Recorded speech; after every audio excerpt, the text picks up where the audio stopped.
Olá, eu sou Deigli Giacomelli Amaro, coordenadora pedagógica e formadora em ação na Vivassa Assessoria Educacional.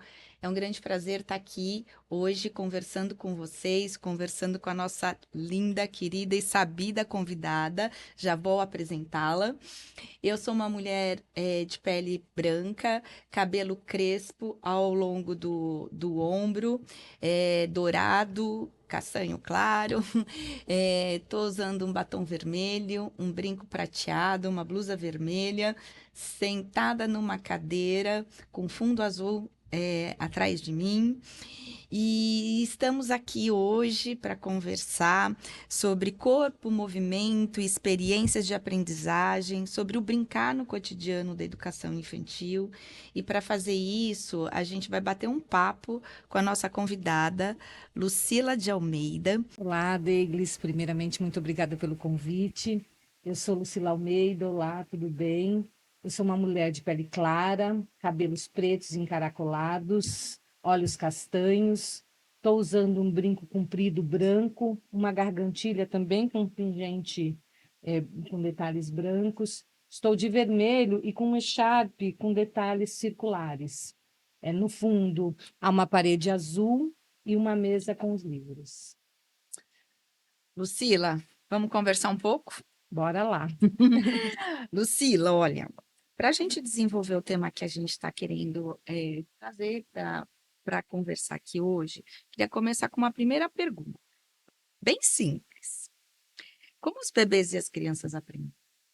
Deiglis, para responder essa pergunta, eu queria, antes de responder, fazer uma brincadeira, porque as brincadeiras introduzem as crianças também neste mundo e nos convocam. E geralmente, quando eu vou me apresentar, eu me apresento com essa brincadeira aqui, que é a seguinte: uma mão, quando encontra outra mão, as duas formam um pompom.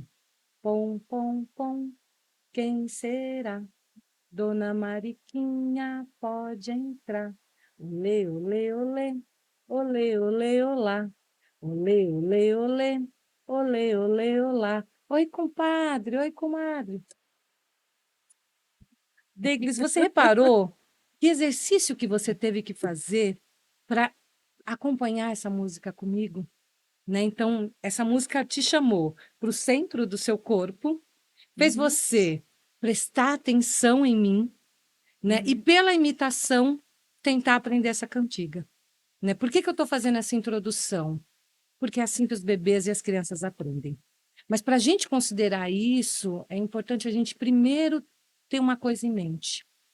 Eu só consigo entender que bebês e crianças aprendem quando eu reconheço eles como sujeitos. Se eu não reconheço eles como sujeitos, eu tenho a ideia de que eu vou lá e deposito aprendizagens. Mas eles são sujeitos. E um bom exemplo, eu gosto sempre de trazer esse exemplo depois que eu vi, tem um vídeo na internet que o pai está fazendo uma ultrassom em 3D uhum, e ele fala: cadê o bebê de papai? uhum. Quando ele fala: cadê o bebê de papai? O bebê sorri e aparece o bebê sorrindo. Né? Então, se esse bebê já responde um diálogo do pai no útero, né, ele continua querendo aprender e querendo se relacionar quando ele sai do ventre materno. Mas, normalmente, o que, que acontece? A gente acha que vai lá e tem que depositar e ficar ensinando coisas para os bebês. Então, os bebês e as crianças aprendem primeiro, porque eles são sujeitos. Né? Segundo, porque eles querem aprender, eles querem se colocar de maneira ativa. E aprendem com o corpo todo e com todos os seus sentidos. Aprendem pela imitação, pela relação com o outro. E aí que entra a brincadeira, né? Porque na brincadeira eu me enlaço com o outro, eu me envolvo com o outro. E acho que vale a pena dizer, Deiglis, eu gosto muito de pensar nisso, né? Que a BNCC traz lá os 6 direitos de aprendizagem. Para mim, os 6 direitos de aprendizagem são a síntese de como bebês e crianças aprendem. Né? Eles Legal. aprendem pelo brincar, que é um Uhum, direito de aprendizagem, e a brincadeira, que é toda o eixo estruturante da base.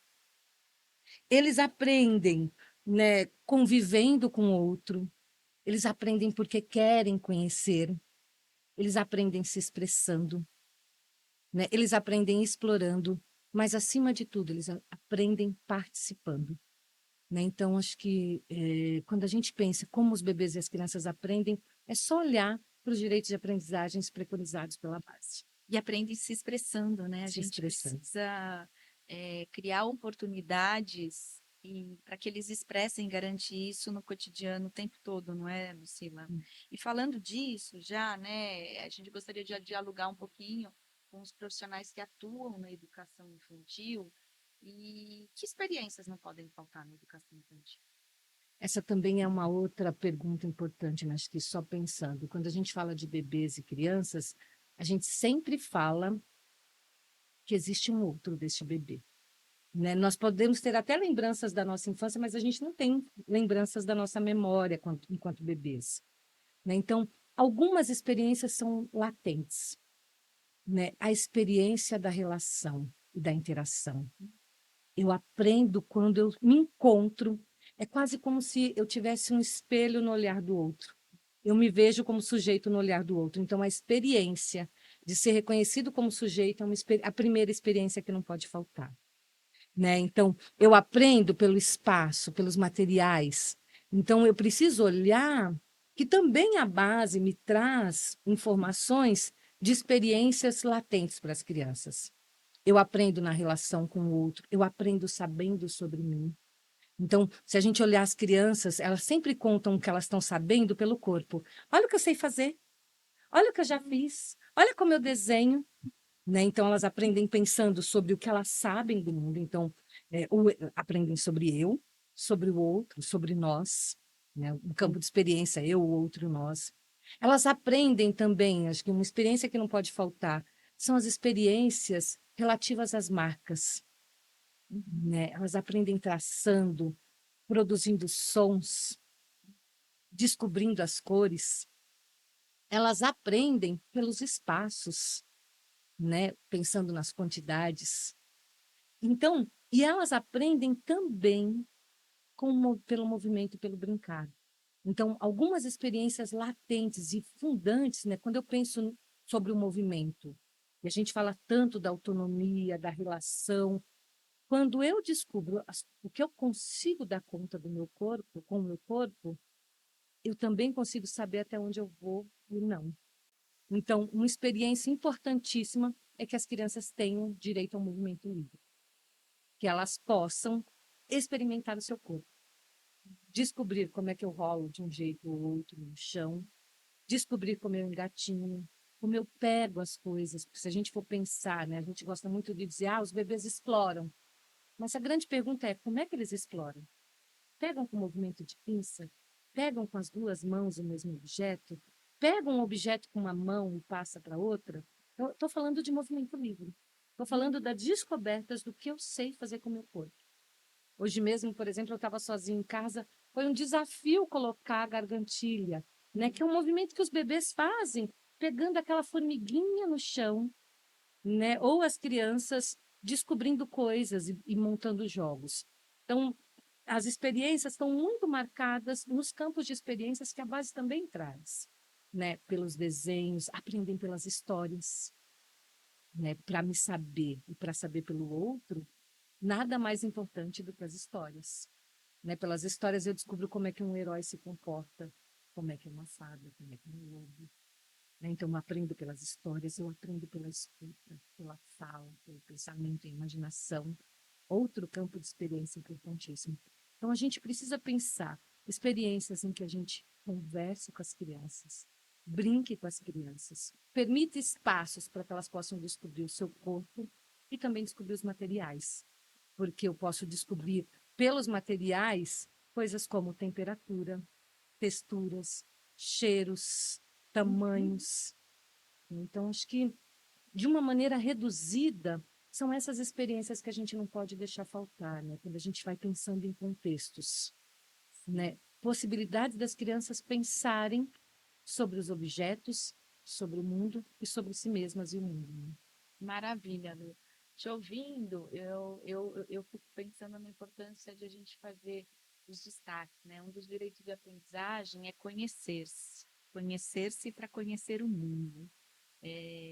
Penso que esse é um destaque importante, porque às vezes a gente não valoriza tanto, né, esse conhecer-se que passa pelo movimento livre e ativo dos bebês e crianças. Às vezes, dentro da educação, a gente acha que o conhecimento é externo, né, naquele sentido que você falou. Então, eu preciso fazer o outro conhecer-se. Mas quem conhece, ele precisa do movimento, da participação, necessariamente, para poder desenvolver seus recursos cognitivos, afetivos, e eu acho que é importante a gente lembrar, quando a gente fala de desenvolvimento humano, todos os aspectos são interligados. Na infância, isso a gente vê de um jeito evidente. A gente não consegue separar isso é cognitivo, isso é motor, isso é afetivo, não é, Lu? É. E os bebês e as crianças vão aprender com a gente também dizendo, olha, porque a gente às vezes, como a gente entende que o bebê e a criança aprende por imitação, às vezes a gente quer, é assim que segura a boneca, Uhum. é assim que segura o caderno. Mas quantas vezes a gente não viu, antes de desenhar, que movimento que a criança faz quando ela pega a caneta?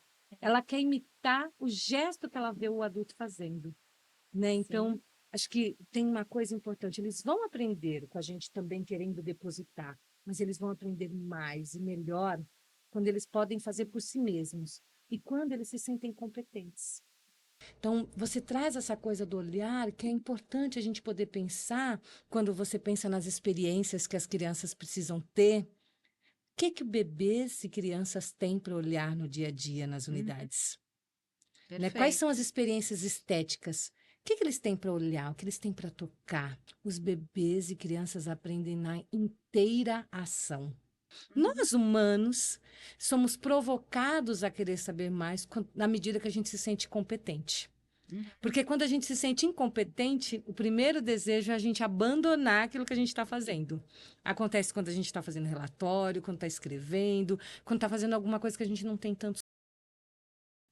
Mas quando a gente se sente competente, a gente quer fazer mais e mais, Uhum. né? Então, esse papel de estar na inteiração, Uhum. né? E Perfeito. quando eu observo, eu também estou inteiro.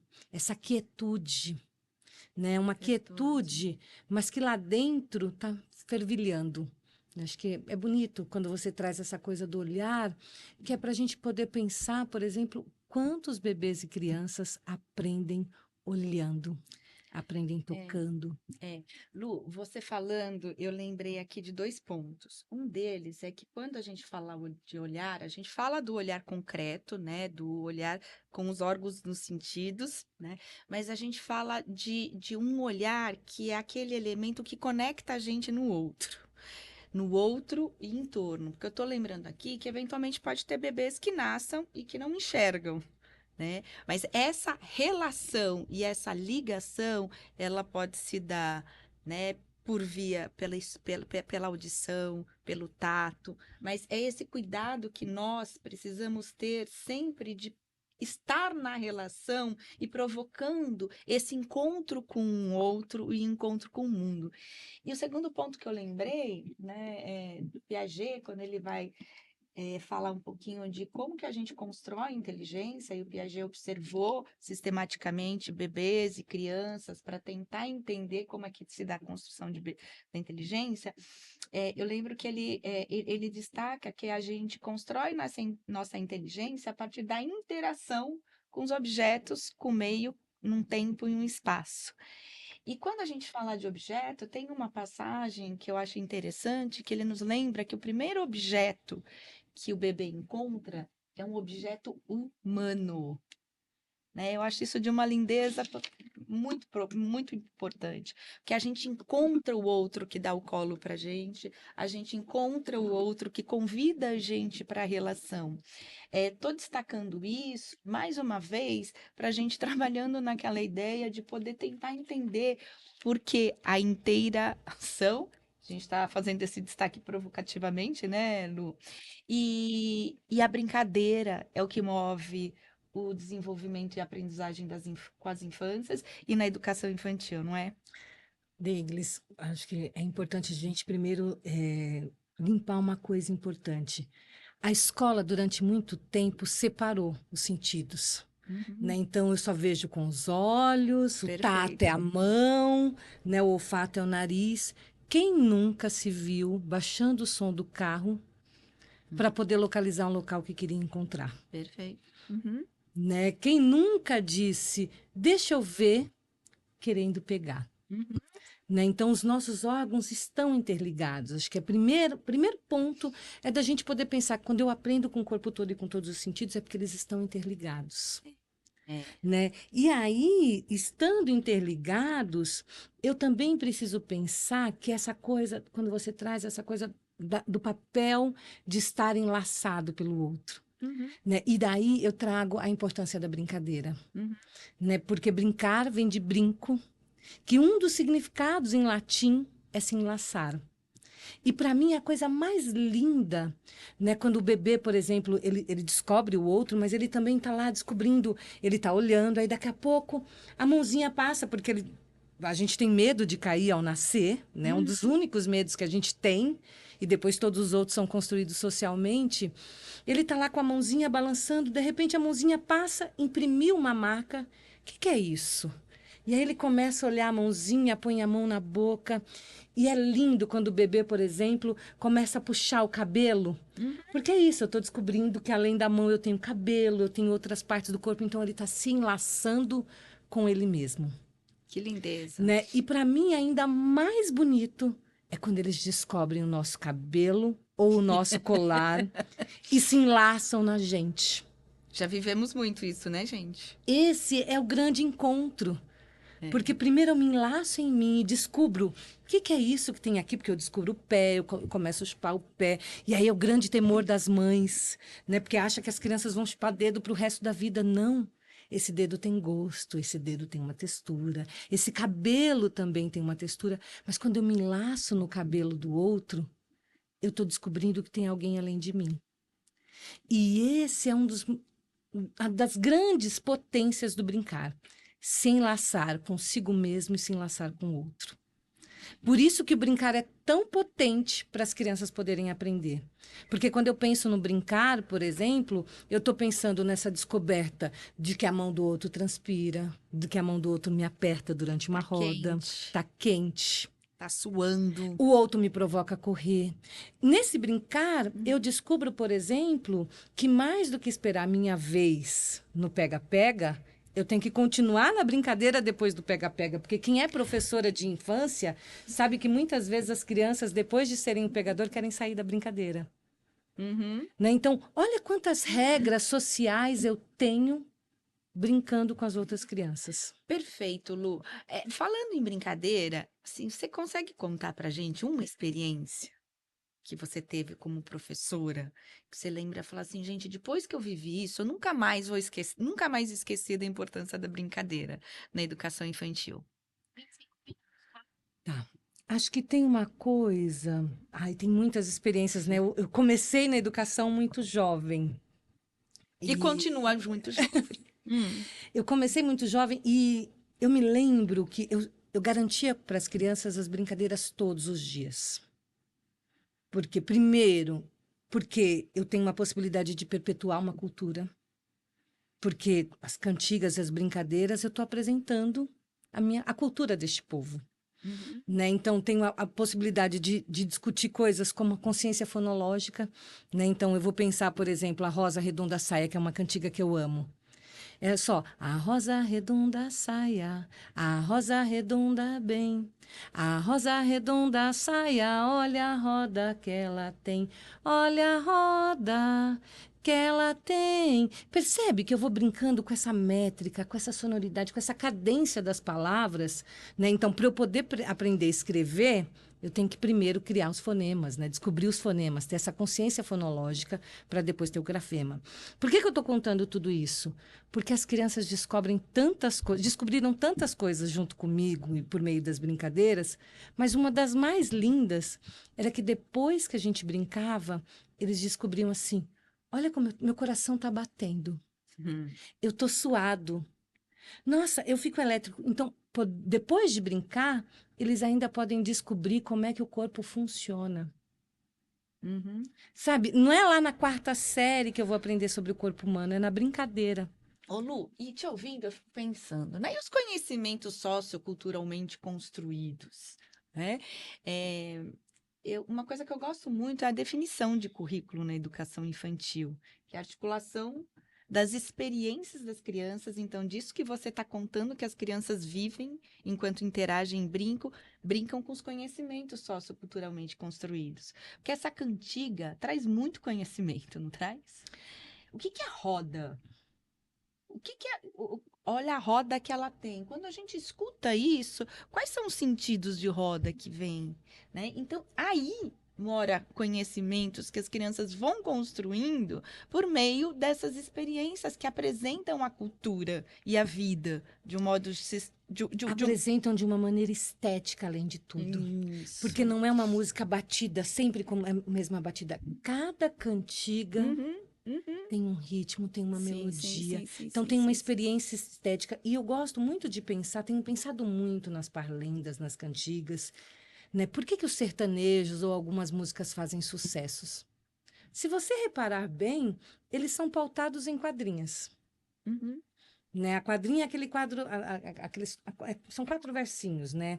A mamãe na janelinha, o papai no corredor, o vovô de cuequinha para dançar o rock and roll. Se a gente observar muitas dessas músicas que ficam como chiclete, elas são organizadas como quadrinhas, uhum. porque elas ficam na memória. Então elas grudam no imaginário das pessoas.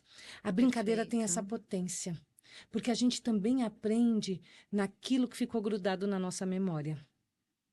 Né? A Adélia perfeito. Prado vai dizer que tudo que a memória já amou ficou eterno. Lembrei dela. Né? Uma Então, lindeza.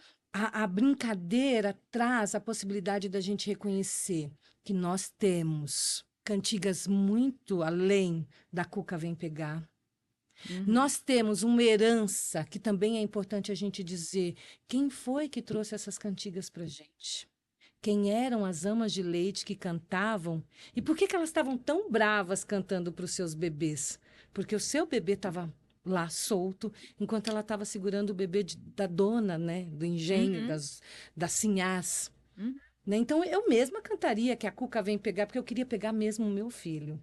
Nas cantigas existem histórias sendo contadas. Olha que belezura, que lindeza isso, né? Eu poder brincar com as Maravilha. palavras e eu imaginar, por exemplo, os ancestrais era como um tempo em que eles poderiam se distanciar de todo aquele sofrimento que eles viviam, Uhum. né? Então, pela brincadeira, eu posso ser outra coisa.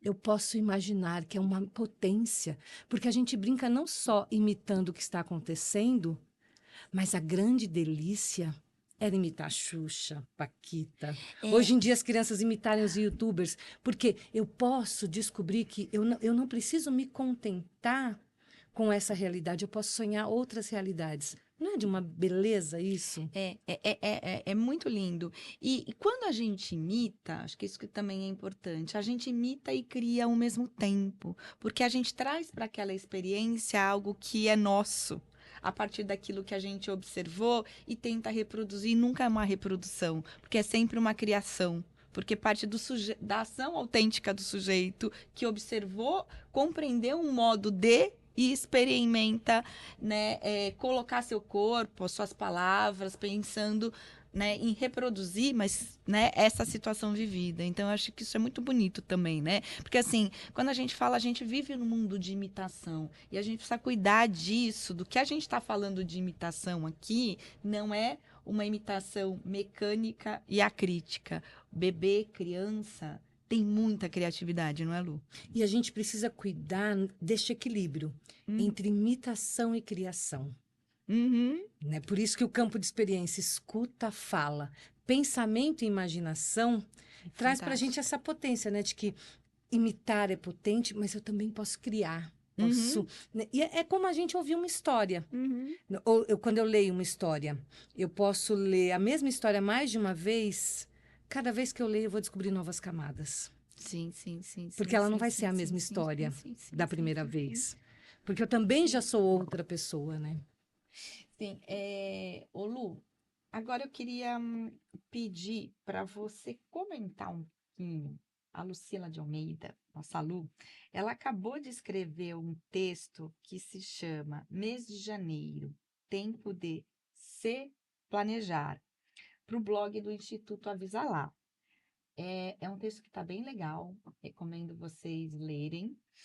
E nesse texto, você faz algumas perguntas ao leitor.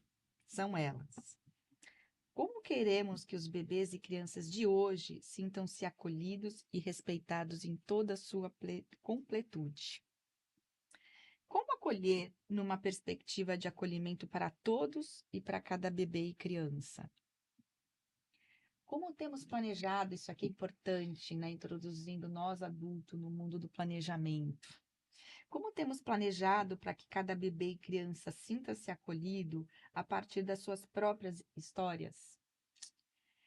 Você podia comentar um pouquinho por que você levantou essas questões para pensar esse mês de janeiro, para se pensar os tempos de planejamento? Acho que esse texto está bem gostoso mesmo. Foi bem gostoso de escrever e tá gostoso de ler mesmo. Acho que tem uma coisa que eu tenho me preocupado muito, é que o professor não está à parte. Uhum. Né? As crianças aprendem pelas condições materiais, elas aprendem pelas condições organizacionais, mas elas também aprendem pelas questões atitudinais, ou seja, pela atitude do professor. Uhum. Né? Então, Maravilha. quando o professor se coloca como alguém, né? E aí eu digo mais, eu posso ter um espaço maravilhoso e um professor muito rígido. Ou eu tenho um espaço muito simples e um professor que acredita nas crianças, essa atitude vai mudar na Uhum. relação dessa aprendizagem. Então, eu coloco essas questões porque a gente precisa se colocar como sujeito. A escola, hoje em dia a gente tem YouTube, Google. Então, eu poderia descobrir as aprendizagens olhando os Uhum. livros pela internet. Mas qual que é a grande potência e função da escola hoje? É nos tornar humanos. E a gente só aprende a ser humano na relação com o outro, né? Nessa interação. Uhum. Então, quando eu penso nisso, eu preciso pensar que o professor precisa cuidar de olhar para isso. Né? Quando eu vou planejar, eu preciso conhecer o conteúdo da matéria e preciso conhecer quem são as crianças. Uhum. E um dos grandes desafios dos professores hoje eles não conhecem quem são as crianças. E eu estou dizendo Fundamentalmente os bebês e crianças bem pequenas, exatamente, né? fundamentalmente os bebês. Né? E eles não conhecem, não é a Deiglis, a Maria, a Sandra. Eles não conhecem como os bebês aprendem. Uhum. Eles não conhecem ainda sobre desenvolvimento da linguagem, sobre desenvolvimento motor. Né? A gente ainda precisa avançar muito, porque Uhum. quando eu reconheço tudo isso, eu melhoro o meu planejamento. É. Então, eu preciso pensar nessas perguntas e preciso pensar como sou eu. Como é que eu posso ler um bom livro? Como é que eu quero que as crianças gostem de histórias se eu, por exemplo, só leio o que a minha profissão me exige? Uhum. Male male o que minha profissão me exige. Como é que eu quero ter uma prática inclusiva Perfeito. se eu não acolho o meu parceiro da sala do lado? Uhum. Como é que eu quero trabalhar numa perspectiva étnico-racial, né, se eu também não estou acolhendo e me É. entendendo com tudo que é atravessado em mim? Né? Então, eu preciso me olhar, me reconhecer como sujeito também, porque para a criança saber de si mesma, né, se eu quero que as crianças saibam de si mesmas, eu não consigo ajudar o outro se eu mesma não sei sobre mim. Né? Então, é como se as crianças vissem na gente esse espelho. Então, são perguntas importantes que o professor precisa fazer, não só no começo do ano e no período do acolhimento, mas Uhum. ele poder pensar o que essas crianças, né? Primeiro, como é que os bebês e crianças funcionam e o que a Maria e o João gostam de fazer. Porque daí Aí chegar eu junto, consigo né? pensar em contextos que de fato façam sentido para eles. Uhum. Né? Se eu estou observando, se eu montei, por exemplo, que as pessoas têm gostado muito de falar sobre contextos, um contexto lá de monta, de desenhos, mas eu estou vendo que a Maria está escalando, está descobrindo o seu corpo. Não é o contexto do monta-monta. Eu tenho que, a partir do que a Maria está me trazendo, pensar: se ela está querendo escalar, por que eu não posso pensar em percursos? Uhum. Se ela Perfeito. encontra uma caneta a qualquer momento e quer fazer marcas, por que eu não faço coisas para ela poder descobrir novas marcas, Ô, né? ô, Lu, E para ir finalizando o nosso bate-papo por hoje, então é por isso que hoje em dia a gente ouve bastante se falar sobre escuta e planejamento baseado na escuta e observação dos bebês e crianças. Sim, porque se fosse só para ser ouvidas, a gente colocaria as crianças como num Big Brother, né, numa salinha e Uhum. gravava. Mas a grande questão é como é que eu dialogo com essa escuta. E a escuta, né, se as crianças aprendem com o corpo todo e com todos os seus sentidos, Uhum. elas também nos falam com o corpo todo e com todos os seus sentidos. Elas não vão chegar para a gente e vão dizer, quero aprender a desenhar. Mas o seu corpo vai dizer, quando a gente vê elas pegando as nossas canetas rapidamente, quando, às vezes você está sentada, Sim, as sim, crianças acontece. vão lá e pegam a nossa caneta. Elas querem, quando elas sentam do nosso lado e colocam a mão na nossa perna, ouvir uma história. Então, eu também preciso aprender a escutar como é que esse corpo está falando. É Uhum. nesse sentido que a gente tem falado tanto, né? O que Tá, as crianças estão fazendo, para daí, pelo que elas estão fazendo, eu poder planejar. E perfeito. aí que está um grande desafio, porque às vezes a gente diz que não tem receita pronta, mas a gente também precisa conhecer esse ingrediente. Como é que funciona, como é que se dá o desenvolvimento da linguagem, como é que se dá essa socialização. Então, como professor, eu tenho que estudar muito. Eu tenho que Perfeito. saber muito para poder criar boas condições para que eles aprendam mais sobre si mesmos. Perfeito, Lu, perfeito. Queria te agradecer muito por esse bate-papo. Eu acho que esse convite para o estudo contínuo, para a formação contínua, ele é extremamente importante. A Vivace, ela está comprometida com subsidiar processos formativos de forma contextualizada, a partir da escuta, da observação dos professores, professoras, coordenadores, equipes de secretaria que existem nos municípios que a gente é parceiro. Então, é um grande prazer poder levar aqui nesse vídeo essa conversa. Queria finalizar convidando vocês a lerem esse texto que a Lucila acabou de escrever e está publicado lá no blog do Avisa Lá, porque para mim, pessoalmente, quando eu li, ela fez um destaque que às vezes eu acho que a gente não pensa. Quando a gente vai começar a fazer um planejamento, a gente começa a fazer o planejamento Da atividade. da atividade para o outro. Mas como é que a gente se inclui? Como é que a gente se considera na relação com esse planejamento? Então, eu acho que quais são as histórias? Eu acho que sempre fico pensando nisso, né? Como o bebê e a criança aprende? Como vocês aprenderam? Como cada um que está aqui ouvindo se desenvolveu e aprendeu? Quais foram as experiências significativas que vocês viveram, né, Lu? Quais são as experiências significativas que vocês observam os bebês e as crianças viverem? O quanto que isso pode nos ajudar aí, fazendo esse roteirinho de caminhos que a gente vai Uhum. viver nas experiências reais com os bebês e crianças daqui para frente. Lu, quer dizer alguma coisa final? Não só agradecer o convite e Hum, desejar boa sorte para vocês. obrigada, um abraço, ótimo ano, ótimas Um abraço. experiências para vocês. Tchau, tchau, Lu.